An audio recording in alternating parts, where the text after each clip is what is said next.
a lot of the fear from owners when they first come chat with me for the very first time and bringing in a fractional integrator is like, how is that going to change our culture?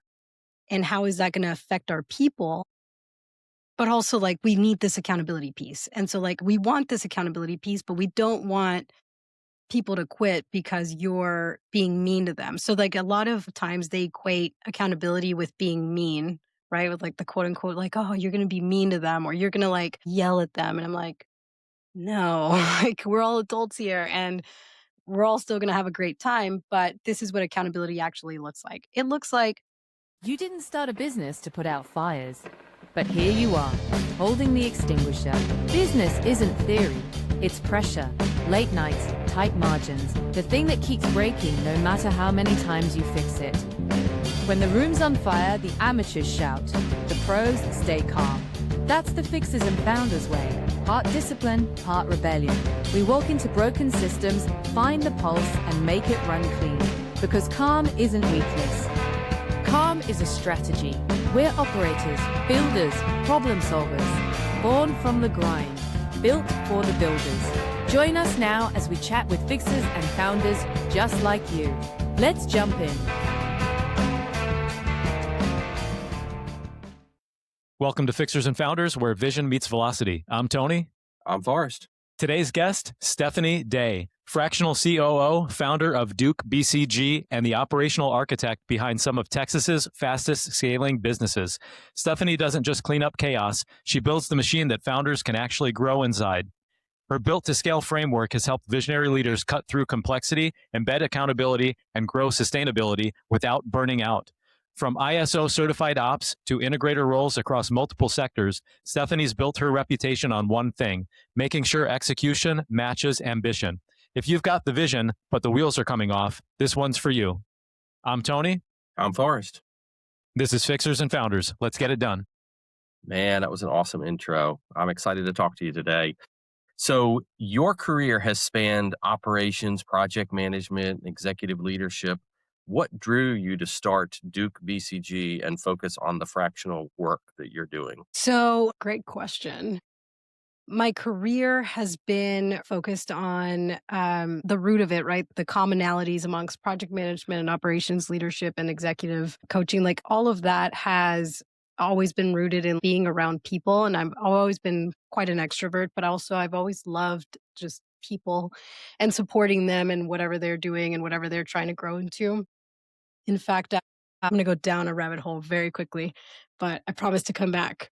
Um, I had a speaking coach once help me with like coming up with my story, right? Like what drew me into who I am today and what I do today. And I remember her questions and everything that we talked about until finally it almost felt like a psychology session where they're trying to extract from you what happened in your childhood that made you this way. The questions led me essentially to like anytime I ever watched a movie, I wasn't in love with like Iron Man, right? I wasn't like, oh, I love like The Lion King even, or like I love Miranda from The Devil Wears Prada. Like the main character energy was never what drew me to like think like, oh, that's me in that movie. It was always like the helpers, the people that helped the main character get somewhere. I always felt that that was like the most noble position in the movie or the most noble position in anything. And that's who I wanted to be, right? So I think about Iron Man because that's my son's favorite superhero. And so that's what we watch a lot these days. But, you know, like Pepper Potts, right? Like or Jarvis, right? Like the helpers that are helping him continue to build upon his dream, that resonates with me. And so at the foundational level of every work that I've ever done has been me trying to help others, like accomplish what they want. And when I started working as a fractional, I noticed right away that my passion, the reason that I was doing what I was doing was in all reality, just trying to help visionaries and owners and CEOs achieve whatever that vision was. And sometimes that meant that I wasn't the best person that could help them. I would like, and that like the most humbling thing that I could possibly say, because even though I love myself and I have confidence and I, you know, care a ton about my own psyche, I also knew that sometimes I wasn't the right decision or I wasn't the right person. And so in a very weird manner, I started like just finding others that had things that I didn't have, right? That were like leaders and superstars in their own space, like in the marketing space or in the sales space or whatever space that, that companies might need, and started like kind of doing a little bit of net weaving, right? And that's what led me to eventually say, well, I want more partners to help me with this. I want to be able to like, duplicate what I'm doing to more out there. And so I ended up adding some partners to Duke BCG, and that's where we're at now. And I wanted to find more people that were like me, that were like, I don't want to be the visionary. I don't want to be the main character. I want to be that side character that helps the main character get to where they are, because or where they want to go, because that is the best thing that makes me feel complete. And I found that in several people that have joined Duke BCG as of the last 6 months. I have never thought about Tony Stark and Pepper Potts in the VI relationship, but that's another one to add to the list. So that was There great. you go watch it again. Yeah, and in Yeah, keeping I with the gotta watch comic it book again theme, now. sounds like you just created your own Justice League or Super Friends, Yeah. right? And it's funny, one of my clients now sometimes refers to his team as his Q, like his James Bond, like his Q, the Yeah. one back there Uh-huh. whittling away at the computer. Yeah. As long as nobody calls us Alfred, right? Yeah, that's right. From Call Batman, me the old whatever you man. want, Okay. just don't call me late for dinner, right? There you go. So, Stephany, you say that most founders don't fail because of their vision, but because operations can't keep up with that vision. What are some of the most common early cracks that you see form in a company's foundation? Yeah. I think I stand by that statement that operations usually get away from the visionary or the owners or the founding people of an organization, because sometimes it's not one person, sometimes it's a husband and wife or a family or a couple of friends that got together. No matter what type of relationship you see at the very top of the of the accountability chart with the people on the leadership team, I think that one of the biggest, and I feel like I've been talking about this for so long. One of the biggest issues that I have noticed in the past has been like running towards different directions, even if it's like a mildly different vision. When a husband and wife want different things, or when, a father and like his kids want different things, or even whenever it's like one person, right? Like you're the founder, and then you have like five people that have been working with you for 2, 3 years or whatever, but they all think that we're going in a completely different direction. That's when the chaos begins, because there's communication issues, and then there's resentment about like, well, I totally did what I thought you wanted me to do, and I kicked butt and like took some names and did all, and like, why are you not congratulating me? And then the owner is like, well, because this is not moving us in the direction that I wanted to move. But like, maybe they don't know how to articulate that. I spoke to an owner today that I really admire, and he's like, one of the things that I'm going to work on this year is like articulating what I want for my team, because even after all the success that he's had this, over the past couple of years, coming together as a team, his entire team is like, well, if there's one thing that you could be better, is like, tell us what you want. And so whether you're in the beginning stages of, business to like the late stages of a business, like you need that person that's going to help you extract like, what is it that you're thinking that the future looks like, and how can we articulate that and show that and visualize that with a team? And I think that's something that I do really well. Yeah, and I guess unless or until everyone has their Neuralink, we can't read each other's minds. That's coming Yes. And later. it reminds me of one of our past guests, the infamous Russell Justice. I sat on a workshop of his a couple weeks back. He told a little story about he and his wife in the car, and I'm sure many of us can relate to this. He's looking like 3 jumps ahead in traffic. So he can see, somebody's coming up behind him, he's doing this, and he's gonna merge, and he's gonna do this. His wife doesn't know that. So she's got a death grip, holding onto the car. And Yeah. so he says to alleviate some of that and her stress, he just started to tell her, "Hey, honey, I'm gonna go and I'm gonna move over there and I'm gonna merge," because she doesn't see those 3 steps ahead like he's looking. And all it took was just that little bit of extra communication, to solve that problem. So I love that. Thank you. Yeah, that's exactly right. So no more Extra white knuckling in communication. the car for her, right? I can't say I'll be doing that for my husband. I think it's kind of funny to watch him grab on. Yeah. That's awesome. All right. So was there a moment in your career when the light bulb went off and you knew you had to build your own model for operational leadership? Yes. So there's like a funny thing in like the fractional space that we say like every client's different, right?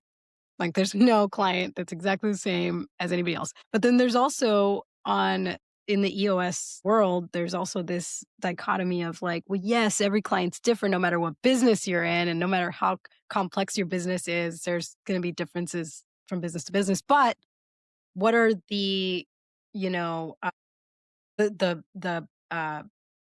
the process steps that are exactly the same that have to happen no matter what when you work with a client. EOS doesn't say like, okay, only trucking companies do it this way or only manufacturing do it this way. They say like trucking, manufacturing, SaaS, fintech. I don't care who you are and I don't care what size you are, whether you're a startup or, you're starting to be a little bit more successful and you're getting closer to that 20 mil mark, which is the sweet spot for EOS. They say like there's always going to be certain steps that you have to take that are going to be part of your proven process, right? Like this is your proven process and you have to follow these repeatable steps every single time. So you have foundational processes across your organization that are in alignment with the process that you do for sales. And a couple of years into working fractionally, I realized like we always say this, but we are those visionaries saying my business is different and like every client is different. And I was like, oh, we're doing that too. Like we're saying every client's different and we're so special. And that's not the reality. The reality is there are steps that you have to take no matter what. You always have to do an organizational checkup. You always have to check in with your implementer. You always have to, focus on one or two tools at a time. Doesn't matter which ones you do because every business is different, but you are going to focus on some tools first before the others. And so by aligning myself with a specific process and saying, okay, now I'm going to test this out and then we're going to test it again and then we're going to iterate. I created my proven process of like every time we start working with an organization within our proven process, like, yes, every company is different from pharmaceuticals to like a company that trains horses here in Texas, like very different businesses, but we always start exactly the same way. We follow the same process and our contracts always meet certain standards so that whatever it is that that organization is trying to meet, whether they're trying to go from 20 to 50 million in a year, or they're just trying to make sure that they're able to, have a great valuation next year, we're still doing the same process no matter what and having those deliverables documented in a way that's making sense for the client. That has resonated with me. I just had a light bulb moment because I'm like, the clients I'm working with, they are all different, but there are certain things that I'm doing over and over and over again. So Yeah. And there's your proven process. there you go. Okay. Yeah. I love Go it. go sketch it out. There you go. You were telling me to start a firm. Yeah, there Copy you go. paste. Copy Copy paste. paste. Let's Go ahead. go. Stephany, your approach it's highly founder focused, right? How do you strike the balance between building around that visionary's style while still enforcing these systems that are needed to scale? That's a really good question because, um, yes, I do think that a lot of my process is very founder focused. Founders are the ones who decide at the end of the day what system they want to use, right? Show a horse to water, can't force them to drink.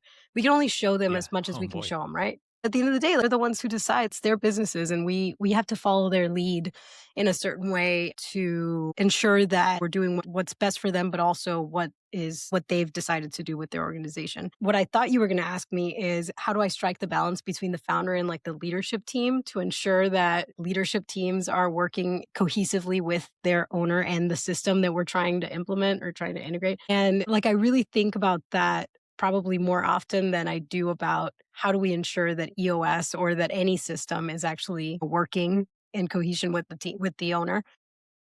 Like thinking about more of like, how can I get this leadership team to follow this particular owner, to feel inspired by this particular visionary so that the core values and everything else is in alignment in a way that's going to, get us to what the goal is.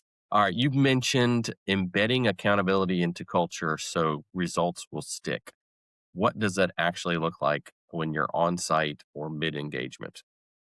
Yeah, embedding accountability is a huge, huge thing for my clients. Like, I'm pretty sure like every single person who has reached out to me or has been referred to me has, come from a space of like, well, we have a great culture, but there's just no accountability. Like, that's across the board. I'm pretty sure every single client has at some point mentioned like our sucks. Culture, it's a fine line of making sure that your culture stays intact or that your culture stays the way that you want it to be while also adding accountability. And A lot of the fear from owners when they first come chat with me for the very first time and bringing in a fractional integrator is like, how is that going to change our culture? And Mhm. how is that going to affect our people? But also, like, we need this accountability piece. And so, like, we want this accountability piece, but we don't want people to quit because you're being mean to them. So, like, a lot of times they equate accountability with being mean, right? With like the quote unquote, like, oh, you're going to be mean to them or you're going to like yell at them. And I'm like, no, like, we're all adults here and we're all still going to have a great time. But this is what accountability actually looks like. It looks like, hey, you said you were going to do XYZ. This is where we're at. When can I expect that you will complete XYZ? Okay, you set this date. And now we're going to work together on like getting you there. And it takes a lot of hand holding sometimes. And sometimes it doesn't. Sometimes just saying it out loud. Okay, you just agreed to do something, right? It's a to do. Let's like type it out in the 90 or write it down in a notebook. Even just saying that part of out loud is the small tweak that most companies need to have accountability within their staff. So in reality, there's no culture change, right? I don't come in and say, like, okay, now the culture of accountability is here and I'm the czar and I'm going to make sure that you get your crap done, everybody. Like, no, we're usually like, hey, you mentioned that you were going to get this done. I'm going to document it. We're going to get it done. And most people just need that reminder. They don't not do things on purpose because they're like, you know what, I hate this company and I'm not going to get this done. Most people are actually great at heart and actually love their jobs and love, what they're doing and the thing that, they have to do. Most of the time they just forget. And so having someone there to say like, hey, by the way, quick reminder, you said you were going to get this done. Here's a rock that you agreed to. Here's a milestone that you said you were going to get done. Like, that's all they really need. And the culture continues to thrive. And in fact, most of the cultures that we work with get better as we continue to make things better because people trust each other more to actually accomplish things that they're saying they're going to do. Of the reading it out loud. I know you do it and I do it. I mean, it's just in the to-dos section when there is power when that person has to read out loud what they said they were going to do, because then the committal is much further deeper in their brain after they do that. 100%. I know so many teams that like skip over the conclusion. Yeah. They're just Yeah. like, all right, let's rate the meeting. And I'm like, no, That's no, a no, 10. hold on. Back up. Yeah, back up. What did we just agree to do, right? Let's read through the to-dos. What messages got cascaded, right? What headlines did we read? Did everybody remember everything we just talked about for an hour and a half? Okay, now we can rate the meeting. And they're like, oh, that's why we need an actual 5 minutes in this section. And I'm like, yeah, no kidding. You think? You think? Yeah, exactly. So. Political correctness aside, if we're honest, some people, maybe not malevolent, some people are lazy. Hmm. Some people are comfortable in their busyness. And sometimes busyness is a form of hiding from the hard things. So that's why I prefer to put it into a system like a CRM or a dashboard. That way, it's not me saying it. It's just there for everyone to see. That's So you exactly can't right. hide from it. And again, I'll bring up Russell Justice again. It's fresh on my mind, but You he love told us him. something on his episode, yeah, where he said he never works on the individual. He works on the team, and the team, if they are a healthy team, they will lift up that individual, or maybe they'll help see Mhm. them out. And I've probably a more crude way of saying it. Sometimes I like to think the garbage takes itself out. Yeah. It's So true, like, Stephany, what they'll People self-select. volunteer. Yep. You put them under a microscope and they say, "Nope, I'm done." and that's okay, because a lot of times, I mean, I've found, yeah, and many of the clients that I've worked with, accountability aside from anything else, visionary drift and all this kind of stuff, accountability for me has been the biggest challenge, especially coming in as what's perceived as an outsider. And especially when you don't get the backing and the support from your middle managers or anything too. It's like, well, now you're being kneecapped essentially.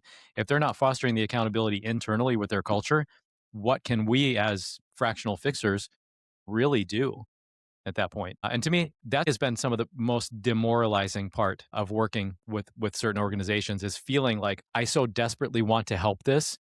And in some days you feel like you're just watching a train wreck in slow motion and you've got the answer. I digress. Stephany, what is one, let's say, rhythm or principle or even a tool that you've seen make the biggest impact on stressed out founders that are trying to scale? So clarity breaks are a big one that lots of people ignore from Traction. I want to say it's like 3 pages on Traction, maybe total, that like talk about, like the clarity break. And they might refer to it like twice in the book.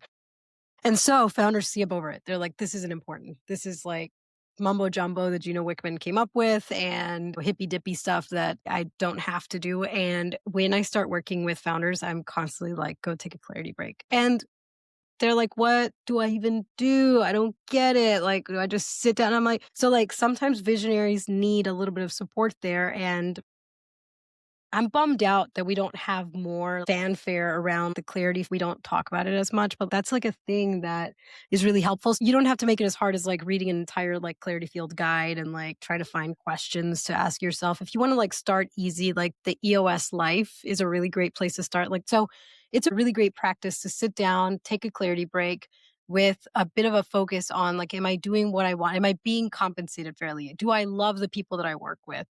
Do I have time for other hobbies? Like asking yourself even just those questions and coming up with, what are the issues? And so when like founders are getting confused or in their head or getting like floundering a little bit on like, I don't know what, issues we even have. I'm like, go take a clarity break and go figure out what is most important. What are the biggest issues? Like, is it that you're not getting paid enough? So then we have a revenue/profit issue. So let's go talk about that. Like, then we can like get deeper into those things. Or like, I don't love the people that I work with. Great. Like, who is it? Oh, it's Mark from finance. Okay, cool. Like, let's talk about why that's the case. Doesn't fit core values. Okay, great. Now we have something to fix. Lots of owners get stuck on like, there are so many issues and so many things going on. I'm like, just narrow it down. Narrow it down to like a couple of simple issues by taking this clarity break and figuring out what is most important and what's affecting you and your life the most because it's your business. So let's make your business work for you, not the other way around. I Mic love drop. that. I love that clarity break around the EOS life for a visionary. That's a pro tip. You need to Yeah. put that in your proven process. That's right. That's right. Add it in.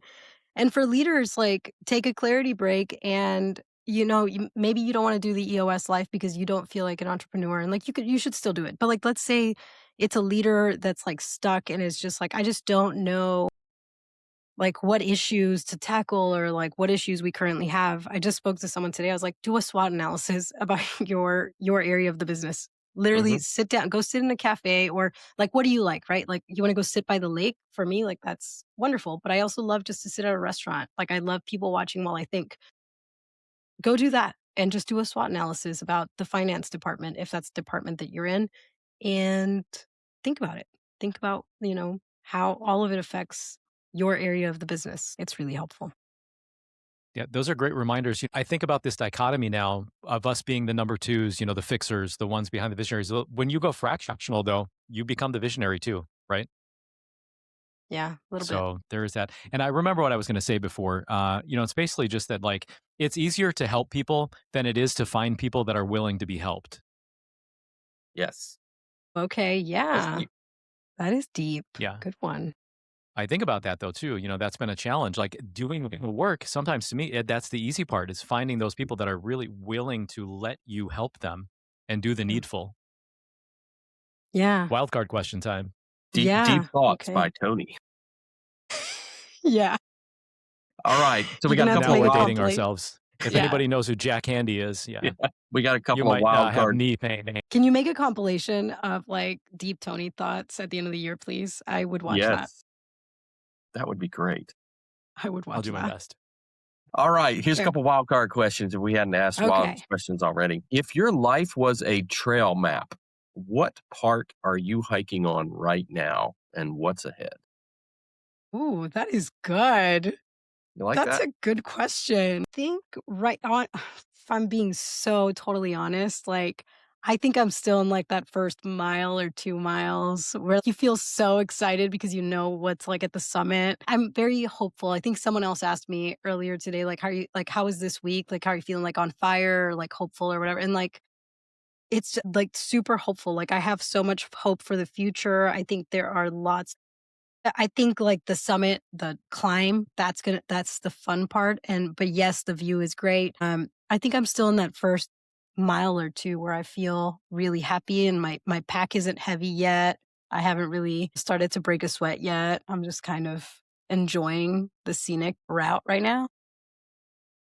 Yeah, we had Lizzie on, and she was talking about that the joy is in the journey, not in the destination. So No, I love the destination. yeah, I'm gonna disagree with her on that. I love the destination. I am a huge fan of like you get to the top of the mountain, and I say this as someone who like loves to climb and like go do that kind of stuff. Like I love getting to the end and being like you're a little hurt, like everything kind of hurts. You have cuts in places that you don't know where you got them. Shoes and clothes are dirty and you're sweaty and you're having like whatever snacks you brought and you're like and it's just such a great moment at the very end. But I think right now, at this point in my life, I'm not at that place yet. I think one day I will be where I'm like looking back at like the journey and thinking like, man, this was awesome. And look at this view and like look at all the things, the great things that we accomplished. But I definitely think I'm in the first mile or two right now. That's great. So I may know the answer to this. Maybe it's clarity break. Maybe it's a Claritin break if it's pollen Oh, season. you having an allergy? Stephany, you're a chicken mom, right? You're a homesteader. You're a I am. marathoner. You're a kayaker. What's one off the clock ritual that recharges your leadership? Yeah, I mean, anything outdoors. I think like go touch some grass is like such a like funny thing to me, but like it's so real. Like go touch some grass. I love having like plants in my office or in my space because like I really think that nature is like the only way for your body to like reset from whatever you're going through. So if you're having a hard day, you're having a hard month, a hard year, like I've talked to people lately that are having like just these horrible times. And like, of course, I don't want to tell them like, go touch some grass, but spending time in nature and just reminding yourself that we're just a small little like cog in the big wheel of like earth and the universe and like that like the world is so big. I know like that might send some people in like a big like I don't know psychosis, but for me it's like I need that. I need to remind myself like it's like all of this is it's all just stuff and it's all just like all of these are just little issues and in the grand scheme of things and yeah, go touch some grass. So that's what I Amen. do. Another good reminder. I think Kansas said it best. All we are is dust in the wind, dude. That's right, dude. Yep, that's exactly right. I think that's a great drop mic moment. Go touch some grass and get grounded, right? I mean, get grounded. Yeah, lift heavy things. Yeah. I need There to you do go. that. Yeah. If you're into exercise, yes, do that because that's great for you also. All right. This was Stephany Day. A reminder that strategy without structure is just noise. From family businesses to growth stage companies, Stephany's built to scale framework shows that calm, consistent operations don't just support growth, they make it inevitable. If your business is sprinting, but your systems are stumbling, rewind this one. She just gave you the playbook. I'm Forrest. I'm Tony. This was Fixers and Founders. Oh, my darlings, look at you. Still here with me till the end. That's how I know you're one of us. The fixers, the founders, the ones who build in the chaos and still manage to laugh through it. Drop a comment, share your sparks, and connect with each other. This is where the net weaving begins. Like, share, and subscribe to keep the fire blowing. Until next time.